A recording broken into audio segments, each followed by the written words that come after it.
أول ما الفيديو بتاع دكتور فرويد اتسرب وقال فيه الجملة اللي بتقول إن الطفلة اللي عنده كانت بتعاني إن هي كانت مفتقدة وجود الأب في حياتها، طبعا كلنا استنتجنا استنتاج ممكن أي حد يستنتجه، وهو إن كان بيتكلم على تيا مش على نعومي.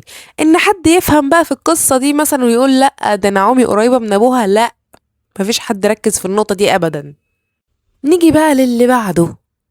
مين في مصلحته أصلا يرفع فيديو زي ده لدكتور فرويد لما تاهي اللي مهكرة كل الكمبيوتر وواخدة كل الداتا وما شاء الله عاملة فيها يعني زعيمة مافيا؟ مين يا بنتي اللي رفع لك الفيديو ده؟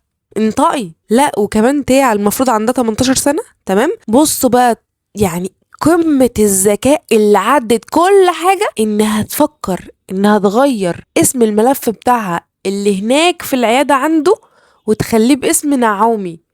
يعني مش كفاية غيرت كل حاجة وكانت بتستخدم اسمها في كل حاجة، لا دي كمان حطت اسمها على الفايل. طب ازاي؟ وعملت كده ازاي؟ انا مش فاهمة. يعني ممكن تكون دخلت العيادة برضو بنفس الطريقة اللي الشلة دخلت بيها العيادة وغيرت الاسم. بس حقيقي بجد اللي مستنية اعرفه الحلقة الجاية، يا ترى نعومي لما طلبت ان هي تشوف المج اللي تيا كانت اديته لدكتور هشام فعلا ممكن يلاقوا فيه مثلا حاجة زي سم أو حاجة، وتكون تيا هي اللي قتلت دكتور فرويد؟ يا ريت بقى اللي عنده رد للأسئلة الكتير اللي أنا سألتها دي يشاركها معايا كده ويقولي.